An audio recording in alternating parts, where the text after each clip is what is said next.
ಮನುಷ್ಯನಿಗೆ ಬುದ್ಧಿ ಒಂದು ಉಡುಗೊರೆ, ಒಂದು ಪ್ರಸಾದ, ಒಂದು ವರ.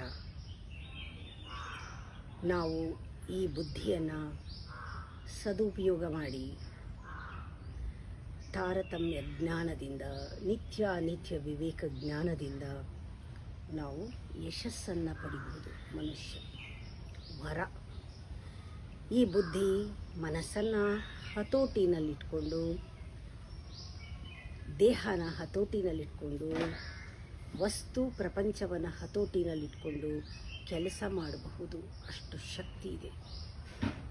ನಮಗೆ ಹೇಗೆ ಬೇಕೋ ಹಾಗೆ ನಾವು ನಮ್ಮ ಮನಸ್ಸನ್ನು, ದೇಹವನ್ನು, ಪ್ರಪಂಚವನ್ನು ಕೂಡ, ಸಂದರ್ಭವನ್ನು ಕೂಡ ಸೃಷ್ಟಿ ಮಾಡಿಕೊಳ್ಬೋದು ಈ ಬುದ್ಧಿಯಿಂದ.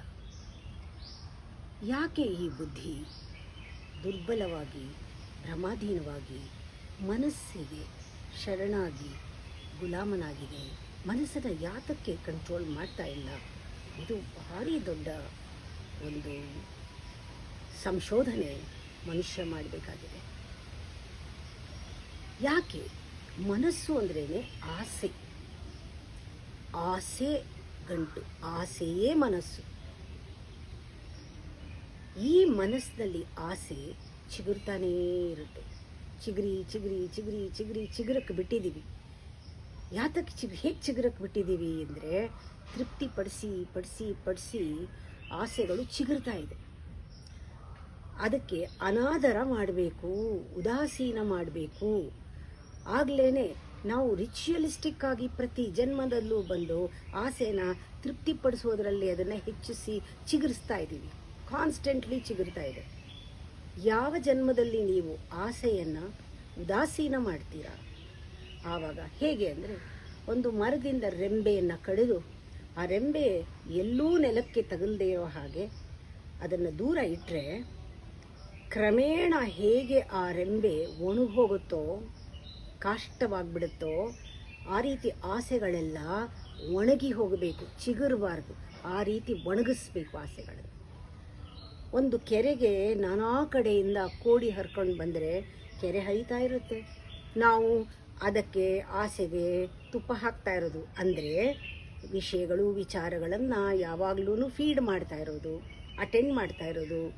ಅದಕ್ಕೆ ಕೊಡ್ತಾ ಇದ್ದರೆ ವಿಷಯಗಳನ್ನು, ಆಬ್ಜೆಕ್ಟ್ನ ಬದಲಾಯಿಸಿದ್ರೆ, ಇದು ಒಂದು ಬೇಜಾರಾಯಿತು, ಇನ್ನೊಂದು ಬೇಜಾರು, ಆಬ್ಜೆಕ್ಟ್ಗಳನ್ನ ಸಪ್ಲೈ ಮಾಡ್ತಾ ಇದ್ದರೆ ಅದು ಹೇಗೆ? ಕೋಡಿ ಹರಿಯೋದು ಎಲ್ಲ ನಿಂತು ಹೋಗ್ಬಿಟ್ಟಾಗ, ಮಳೆನೂ ಇಲ್ಲದೆ ಇದ್ದರೆ ಹೇಗೆ ಆ ಕೆರೆ ಬತ್ತೋಗುತ್ತೋ, ಕೆರೆ ಬತ್ತಿ ಮೀನುಗಳೆಲ್ಲ ಸತ್ತೋಗುತ್ತೋ, ಹಾಗೆ ನಾಶ ಆಗಬೇಕು ಆಸೆ. ಬತ್ತೋಗಬೇಕು, ನಾಶ ಆಗಬೇಕು, ಹರಣ ಆಗಬೇಕು. ಇಲ್ಲರೆ ಈ ಆಸೆ ಹಸಿಯಾಗಿದ್ದರೆ ನಾವು ಪದೇ ಬರ್ತಾ ಇರಬೇಕು, ಹುಡ್ತಾ ಇರಬೇಕು. ಯಾಕೆ? ನಾವು ಮಾಡಿದ್ದೆಲ್ಲ ಕರ್ಮಗಳನ್ನು ಸಾಲ ಮಾಡಿದರೆ ಅನುಭವಿಸಕ್ಕೆ ಬರಬೇಕು. ನಾವು ಯಾವ ರೀತಿ ಬರ್ತೀವಿ? ಸಾಲಗಾರರ ಮಕ್ಕಳಂತೆ ವಾಪಸ್ ಬರ್ತೀವಿ. ಸಾಲಗಾರರು ಯಾರು? ನಾವೇ. ಇವಾಗ ಸಾಲ ಮಾಡಿ ಸತ್ತರೆ ನಮ್ಮ ಮಕ್ಕಳಾಗಿ ನಾವೇ ಹುಟ್ಟಿ ಸಾಲಗಾರರ ಮಕ್ಕಳಂತೆ ವಾಪಸ್ ಬರ್ತೀವಿ. ನಮ್ಮ ಮುಕ್ತಿಯಿಂದ ನಮಗೆ ಅಂದರೆ ಮುಕ್ತಿ ಇಲ್ಲ ಅಂದರೆ ನಮ್ಮ ಕರ್ಮದಿಂದ ಮುಕ್ತಿ ಸಾಧ್ಯನೇ ಇಲ್ಲ. ಹಾಗಾಗ್ಬಿಡುತ್ತೆ. ಅದರಿಂದ ಉಪನಿಷತ್ತು ಹೇಳುತ್ತೆ, ನೋಡು, ನೀನು ಜ್ಞಾನಾಗ್ನಿಯಿಂದ ಮಾತ್ರ ಈ ಆಸೆಗಳನ್ನು ಸುಡಬಹುದು ಅಂತ ಹೇಳುತ್ತೆ. ಜ್ಞಾನಾಗ್ನಿ ಯಾವುದು? ನಾವು ಧ್ಯಾನ ಮಾಡಿದಾಗ ಬುದ್ಧಿನಲ್ಲಿ ಗೋಚರವಾಗುವುದು ಜ್ಞಾನಾಗ್ನಿ. ಆ ಬುದ್ಧಿಯಲ್ಲಿ ಜ್ಞಾನಾಗ್ನಿ ಗೋಚರವಾದರೆ, ಜ್ಞಾನ ಬಂದರೆ, ವಿವೇಕ ಬಂದರೆ, ಆಗ ನಮ್ಮಲ್ಲಿ ತಮಸ್ಸಿನಲ್ಲಿರುವ ಆ ಒಳಗಡೆ ಇರೋ ಸತ್ವ ಈ ಅಗ್ನಿಯ ಕಿರಣಗಳಂತೆ ದಶಕಿರಣಗಳು ಏಳುತ್ತೆ. ಹಾಗೆ ನಮ್ಮಲ್ಲಿ ರಜಸ್ಸನ್ನು ಕಡಿದಾಗ 12 ಕಿರಣಗಳು, ಸೂರ್ಯನ ಕಿರಣಗಳು ಏಳುತ್ತೆ ಜ್ಞಾನಾಗ್ನಿಯಿಂದ. ಹಾಗೆ ನಮ್ಮಲ್ಲಿ ಸತ್ವ ಕಡಿದಾಗ 16 ಕಿರಣ, 16 ಕಿರಣಗಳು ಬೆಳದಿಂಗಳ ಥರ ಏಳುತ್ತೆ. ಇದೆಲ್ಲ ಬಹಳ ದೊಡ್ಡ ತತ್ವ, ಅದು ಬೇರೆ ಸಬ್ಜೆಕ್ಟೇ ಆಗಿಬಿಡುತ್ತೆ. ಅದರಿಂದ ನಾವು ತಿಳ್ಕೋಬೇಕು, ಜ್ಞಾನಾಗ್ನಿ ಅಂದರೆ ಬುದ್ಧಿನಲ್ಲಿ ಗೋಚರವಾಗುವ ಅಗ್ನಿ. ಆದರೆ ನಮ್ಮ ಬುದ್ಧಿ ಬಹುರೂಪದಲ್ಲಿ ನಾನಿದು, ನಾನದು ಅಂತ ಅಹಂಕಾರವನ್ನು ರಕ್ಷಿಸಿಕೊಂಡು ನಾನಾ ರೂಪ ತಗೊಂಡು ಇದೆಲ್ಲ ರೂಪಗಳೆಲ್ಲ ನಾನಾ ರೂಪ ಬಹುರೂಪ ಮೆಟ್ಕೊಂಡ್ಬಿಟ್ಟು ನಮಗೆ ಸಿಕ್ಕಾಕ್ಸಿ ನಮ್ಮನ್ನು ಕಟ್ಟಾಕಿ ನಮ್ಮನ್ನು ಭ್ರಮೆ ಬರೆಸಿ ನಾವು ಅದೇ ಅಂತ ಅನಿಸ್ಬಿಟ್ಟು ನಾವು ನಿಜವಾಗ್ಲೂ ಏನು ಅನ್ನೋದನ್ನು ಮರೆಸ್ಬಿಟ್ಟಿದೆ. ಇದಕ್ಕೆ ಬೇಕಾಗಿರೋದು ಬ್ರಹ್ಮಜ್ಞಾನ. ಬ್ರಹ್ಮಜ್ಞಾನದ ಜ್ವಾಲೆ ಇಂಥದನ್ನು ಸುಡುತ್ತೆ ಅಂತ ಹೇಳ್ತಾರೆ. ಆ ಬ್ರಹ್ಮಜ್ಞಾನದ ಜ್ವಾಲೆ ಅಂದ್ರೆ ಏನು? ಆ ಬ್ರಹ್ಮಜ್ಞಾನ, ನಾನು ಅಹಂ ಬ್ರಹ್ಮಾಸ್ಮಿ, ನಾನು ಇದ್ಯಾವುದು ಅಲ್ಲ ಅನ್ನೋ ಬಂದಾಗ ಟ್ರಾನ್ಸೆಂಡಿಂಗ್ ಬಾಡಿ, ಮೈಂಡ್, ಮನಸ್ಸು, ದೇಹ, ಬುದ್ಧಿ ಎಲ್ಲ ಲಯವಾಗಿ ಆತ್ಮನಲ್ಲಿ ಒಂದಾಗೋದು ಇದು ಸಾಧ್ಯವಾಗತ್ತೆ, ಬುದ್ಧಿಯಿಂದ ಸಾಧ್ಯವಾಗತ್ತೆ. ಜೊತೆಯಲ್ಲಿ ನಮಗೆ ಅರ್ಥ ಆಗತ್ತೆ ಈ ಜೀವನ, ಈ ಪ್ರಪಂಚ ಎಲ್ಲ, ಜೀವನ ಅನ್ನೋದು ಒಂದು ನಾಟಕ, ಪ್ರಪಂಚ ಅನ್ನೋದು ಒಂದು ಸ್ಟೇಜ್. ಅದು ನಾನು ಈ ಬಾಗಿಲಿಂದ ವೇಷ ಹಾಕೊಂಡು ಬರಬೇಕು, ಈ ಬಾಗಿಲಿಂದ ಹೊರಟೋಗ್ಬೇಕಷ್ಟೇ ಅಂತ. ಹಾಗೆ ಗೊತ್ತಾದಾಗ ನಮಗೆ ಸತ್ವ ಬುದ್ಧಿ ಇದ್ದವನು ಕೂಡ ಈ ಮಡಿಕೆನಲ್ಲಿ ಇರುವಂತಹ ಆಕಾಶವನ್ನು ಅನುಭವಿಸ್ತಾ ಇರ್ತಾನೆ. ಅವನಿಗೆ ಗೊತ್ತು ಈ ಮಡಿಕೆ ಒಡಿಬೇಕು, ಈ ಆಕಾಶ ಅನಂತ ಆಕಾಶದಲ್ಲಿ ಸೇರಬೇಕು ಅನ್ನೋದು ಸತ್ವ ಬುದ್ಧಿಯವನಿಗೆ ಅದು ಚೆನ್ನಾಗಿ ಗೊತ್ತಿರುತ್ತೆ. ಅದರಿಂದ ಪ್ರತಿ ಸತಿನೂ ಈ ಆಕಾಶಕ್ಕೆ ಸೇರಿಸೋಕ್ಕೋಸ್ಕರ ಅವನು 4ನೇ ಸ್ಥಿತಿನಲ್ಲಿ, ತುರಿಯಾವಸ್ಥೆಯಲ್ಲಿ ಆ ಬುದ್ಧಿಯನ್ನು ಹತೋಟಿನಲ್ಲಿ ಇಟ್ಕೊಂಡು ತ್ರಿಗುಣಕ್ಕೂ ಮೀರಿದ ಸ್ಥಿತಿಯಲ್ಲಿ ಕೆಲಸ ಮಾಡ್ತಾ ಇರ್ತಾನೆ. ಸತ್ವಗುಣ ಸಂಪನ್ನನಾದವನು. ನಾವಿದನ್ನು ಜ್ಞಾಪಕ ಇಟ್ಕೊಳ್ಬೇಕು. ನಾವು ಯಾವಾಗ್ಲೂ ಮೂಢನಂಬಿಕೆ ಮೇಲೆ ಎಲ್ಲ ನಂಬಿಡ್ತೀವಿ. ಮೂಢನಂಬಿಕೆ ಬೇಡವೇ ಬೇಡ. ಪ್ರತಿಯೊಂದೂ ತತ್ವ ಸೀದಾ ಒಳಗಡೆ ಹೋಗಿ ಸಾರ ನೋಡಿ ಅನುಭವಿಸಿ. ಬುದ್ಧಿ ಇದೆಯಲ್ಲ, ನಾವು ಏನೇನೋ ಪ್ರಪಂಚದಲ್ಲಿ ನಾವು ಅರ್ಥ ಮಾಡ್ಕೊಳಕ್ಕೆ ಹೋಗ್ತೀವಿ. ಹಾಗೆ ನಮ್ಮನ್ನು ನಾವು ಅರ್ಥ ಮಾಡ್ಕೊಳ್ಬೇಕಲ್ವಾ? ಅರ್ಥ ಮಾಡ್ಕೊಳ್ಳಿ. ಈಗ ನೋಡಿ, ಈ ಒಂದು ದೃಶ್ಯ ಪ್ರಪಂಚ ಏನು ನೋಡ್ತಾ ಇದ್ದೀರಾ, ಅದು ಹೇಗೆ ನಿಂತಿದೆ? ಸಾವಿರಾರು ವರ್ಷ, ಕೋಟಿ ವರ್ಷದಿಂದ ಇದೆ. ಅದಕ್ಕೊಂದು ಆಧಾರ ಇರಬೇಕಲ್ವಾ? ಆಧಾರ ಇಲ್ಲದೆ ನಿಲ್ಲಕ್ಕೆ ಸಾಧ್ಯನಾ? ಒಂದು ಬ್ಯಾಕ್ಗ್ರೌಂಡ್ ಬೇಕಲ್ವಾ? ಒಂದು ಸಪೋರ್ಟ್ ಬೇಕಲ್ವಾ? ಏನೋ ಒಂದು ಆಧಾರ ಇದೆ, ಅದನ್ನ ನಂಬಿ ಇದೆ. ಇಲ್ಲದೆ ಇದ್ರೆ ಇದು ಇರ್ತಾ ಇರಲಿಲ್ಲ. ಒಂದು ಬಿಲ್ಡಿಂಗ್ ನೋಡಿದ್ರೆ ನಮ್ಗನ್ಸುತ್ತೆ, ಹೌದು ಒಂದು ಫೌಂಡೇಶನ್ ಕಾಣುತ್ತಲ್ವಾ ಒಳಗಡೆ ಮನಸ್ಸಿನಲ್ಲಿ, ಅದಿಲ್ಲದೆ ಈ ಬಿಲ್ಡಿಂಗ್ ಇದೆಯಾ? ಒಂದು ಮರ ನೋಡಿದ್ರೆ ಆ ಬೇರ್ ಕಾಣುತ್ತಲ್ವಾ, ಆ ಬೇರ್ ಇಲ್ಲದೆ ಮರ ಇದೆಯಾ? ನಮ್ಮ ಕನಸುಗಳು ಕೂಡ ಒಂದು ನೀರ್ಗುಳ್ಳೆ ತರ ಬಂದು ಹೋಗ್ಬಹುದು. ಆದರೆ ಕನಸು ನೋಡ್ತಾ ಇರೋನೊಬ್ಬ ಇದಾನಲ್ಲ, ಈ ರೀತಿ ನಾವು ಚಿಂತನೆಯನ್ನು ಮಾಡಬೇಕಾಗತ್ತೆ. ಆಗ ಪ್ರತಿಯೊಂದು ನಮ್ಮ ಅನುಭವಕ್ಕೆ ಬರಬೇಕು. ಆಗ್ಲೇ ಆ ತತ್ವಾನುಭವ ಅಂತಾರೆ. ಆ ಅನುಭವಕ್ಕೆ ಬರಬೇಕು. ಯಾರೋ ಹೇಳಿದ್ ಕೇಳೋದು, ಯಾವುದೋ ಒಂದು ಮೋಡದ ಹಿಂದೆ ದೇವರು ಕೂತಿದ್ದಾನೆ, ನೋಡ್ತಾ ಇದ್ದಾನೆ, ನೀನು ಪಾಪ ಮಾಡ್ತಾ ಇರೋದು, ಕರ್ಮ ಮಾಡ್ತಿರೋದು, ನಿನಗೆ ಪನಿಷ್ಮೆಂಟ್ ಆಗತ್ತೆ, ಇದೆಲ್ಲ ಬೇಡ. ನೀವು ನೋಡಿ, ಹಿಮಾಲಯ ನೋಡದೆ ಇದ್ದಾಗ ಎಲ್ಲ ಹೇಳ್ತಾರೆ, ಹಿಮಾಲಯ ಹೇಗಿದೆ ಅಂದರೆ ಒಂದು ನಂದಿ ಬೆಟ್ಟನ ಮಲ್ಟಿಪ್ಲೈ ಮಾಡಿ ಅಷ್ಟು ದೊಡ್ಡದು, ಅಷ್ಟು ನಂದಿ ಬೆಟ್ಟ ಹಾಕಿದ್ರೆ ಅಷ್ಟು ದೊಡ್ಡ ಹಿಮಾಲಯ, ಏನೆಲ್ಲ ಹೇಳ್ಬೋದು. ಆದರೆ ಹಿಮಾಲಯ ಯಾರಾದರೂ ಹೋದರೆ ಅವ್ರ ಅನುಭವನೇ ಬೇರೆ ಅಲ್ವಾ? ಆಗ ಕೇಳಿದ್ದು, ಮಾಡಿದ್ದು, ಯಾರೋ ಹೇಳಿದ್ದು, ಓದಿದ್ದು ಎಲ್ಲ ಕಿತ್ತೋಗುತ್ತಲ್ವಾ? ಹಾಗೆ ನಮ್ಮ ಜೀವನದಲ್ಲಿ ನಾವು ಧ್ಯಾನ ಮಾಡ್ತಾ ಇದ್ರೆ ಪುಸ್ತಕದಲ್ಲಿ ಓದಿದ್ದು ಕೂಡ ಕಿತ್ತೋಗುತ್ತೆ. ಅವ್ರಿವ್ರು ಹೇಳಿದ್ದೆಲ್ಲ ಏನಿಲ್ಲ, ನನಗೆ ಅನುಭವಕ್ಕೆ ಬಂದ್ಬಿಡುತ್ತೆ. ಆ ರೀತಿ ನಮ್ಗೆ ಅನುಭವ ಆಗಬೇಕು. ಯಾವತ್ತೂ ಅಷ್ಟೇನೆ, ಯಾರಿಗೆ ತನಗೆ ಅನುಭವ ಆಗುತ್ತೆ ಅವನು ಮೌನವಾಗಿರ್ತಾನೆ, ಅದ್ರ ಬಗ್ಗೆ ಮಾತಾಡಲ್ಲ ಜಾಸ್ತಿ. ಅದನ್ನು ಪ್ರೂವ್ ಮಾಡಕ್ ಹೋಗಲ್ಲ, ಕನ್ವಿನ್ಸ್ ಮಾಡಕ್ ಹೋಗಲ್ಲ, ಅವನು ಮಾಯಮಂತ್ರ ಮಾಡಲ್ಲ, ಪವಾಡ ಮಾಡಲ್ಲ, ಯಾವುದೂ ಅವನಿಗೆ ಆಸಕ್ತಿ ಇರಲ್ಲ. ಅವನು ಏನಾರು ಹೇಳಿದ್ರೆ ಅಥೆಂಟಿಕ್ ಆಗಿ ಏನಾದ್ರು ಹೇಳ್ತಾನೆ ಆ ಮೌನಿ. ಅದಕ್ಕೆ ಕೃಷ್ಣ ಭಗವದ್ಗೀತೆಯನ್ನು ಹೇಳ್ತಾನೆ, ಇಂಥ ಮೌನಿ ಅನುಭವಿಸ್ತಾ ಇರೋನು ಅವನ ಮನಸ್ಸು ಹೇಗಿರುತ್ತೆ ಅಂದರೆ ಒಳಗಡೆ ಆ ಜ್ಯೋತಿ, ಆ ಬುದ್ಧಿ ಅನ್ನೋದು ಆ ಜ್ಯೋತಿ ನೋಡ್ತಾ ಇರುತ್ತೆ. ಹೇಗಿರುತ್ತೆ ಅಂದರೆ ಗಾಳಿ ಬರದೇ ಇದ್ದಾಗ ಆ ದೀಪ ಅಲ್ಲಾಡಲ್ವಲ್ಲ, ಅಷ್ಟು ಮಟ್ಟಿಗೆ ಅವನ ಮನಸ್ಸು ಜಿತವಾಗಿರುತ್ತಂತೆ. ಹಾಗಿರುತ್ತೆ ಅಂತ ಬರೆದಿದ್ದಾನೆ ಕೃಷ್ಣ ಭಗವದ್ಗೀತೆಯಲ್ಲಿ. ನೋಡಿ, ಆ ಥರ ಇಟ್ಕೊಂಡ್ರೆ ಏನಾಯಿತು, ನಮ್ಮ ಇಂದ್ರಿಯಗಳೆಲ್ಲ ಕಿಟಕಿ ಬಾಗಿಲು ನಮ್ಗೆ ಬೇಕಾದಾಗೆಲ್ಲ ಮುಚ್ಚಿಬಿಡ್ಬೋದು. ಯಾವಾಗ ಮುಚ್ಚಿಬಿಡ್ತೀವೋ ಹೊರಗಡೆಯಿಂದ ಒಳಗಡೆ ಏನೂ ಮೆಸೇಜ್ ಬರಲ್ಲ. ಆವಾಗೇನು ಮನಸ್ಸು ಶಾಂತವಾಗಿರುತ್ತೆ. ಒಳಗಡೆಯಿಂದ ಬಂದದ್ದ ಏನಾದರೂ ಕರ್ಮಗಳು, ವಾಸನೆಗಳಿದ್ದರೆ ನಾವು ಅದಕ್ಕೆ ಒಂದು ಅನಾದರ ತೋರಿಸ್ಬಿಟ್ರೆ, ಉದಾಸೀನ ತೋರಿಸ್ಬಿಟ್ರೆ ಹೊಟ್ಟೋಗುತ್ತೆ. ಬುದ್ಧಿಯನ್ನು ನಾವು ಸಮತೋಲನದಲ್ಲಿ ಇಟ್ಕೊಳ್ಬಹುದು.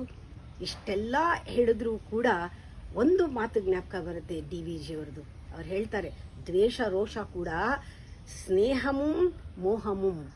ಈ ಥರ ಸ್ನೇಹನೂ ಮೋಹ ಥರ ಬಂದ್ಬಿಡ್ಬೋದು. ದ್ವೇಷ ರೋಷಗಳು ಕೂಡ ಹೇಗೆ ಬರುತ್ತೋ ಸ್ನೇಹ ಮೋಹ ಕೂಡ ಬಂದು ಅದು ನಿನ್ನನ್ನು ಪಾಶದ ಹಾಗೆ ನಿನ್ನನ್ನು ಸಿಕ್ಕಾಕ್ಸ್ಬಿಟ್ಟು, ನೀನು ಮೈ ಮರೆತರೆ ನಿನ್ನನ್ನು ಸುಮ್ಮನೆ ಬಿಡಲ್ಲ, ಸಿಕ್ಕಾಕ್ಸ್ಬಿಡುತ್ತೆ.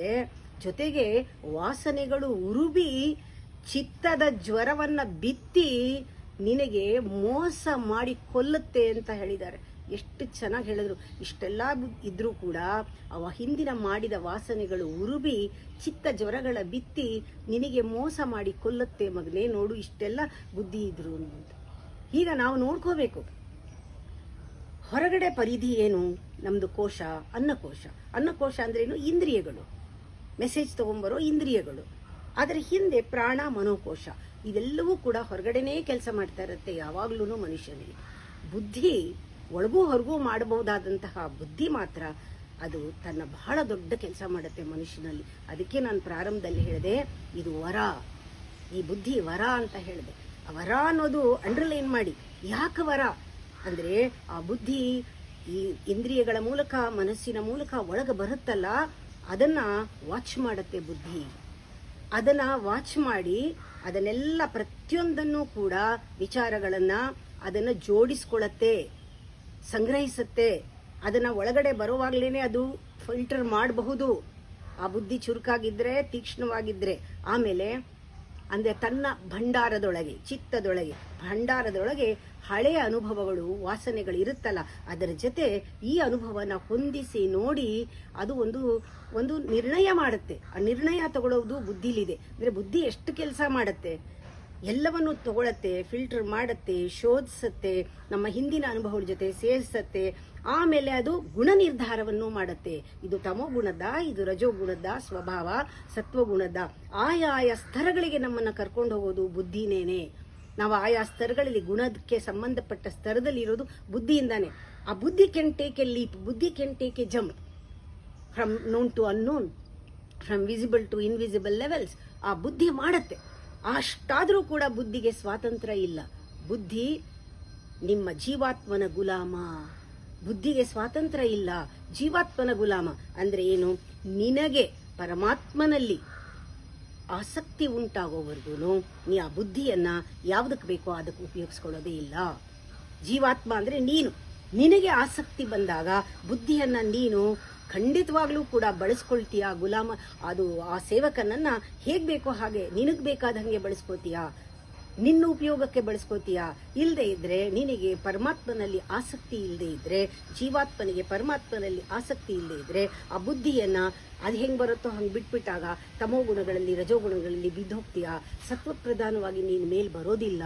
ನೋಡಿ, ಬುದ್ಧಿಗೆ ಇಷ್ಟು ಕೆಲಸ, ಈ ವರ ಇದ್ರೂ ಕೂಡ, ಇಷ್ಟಕ್ಕೆ ಫ್ಯಾಕಲ್ಟಿ ಇದ್ರೂ ಕೂಡ, ಜೀವಾತ್ಮ ಡಿಸೈಡ್ ಮಾಡೋದು. Your decision is important. At the end of the day what you decide is important. ನಿನಗೆ ಆಸಕ್ತಿ ಇದೆಯಾ ಅಂತ.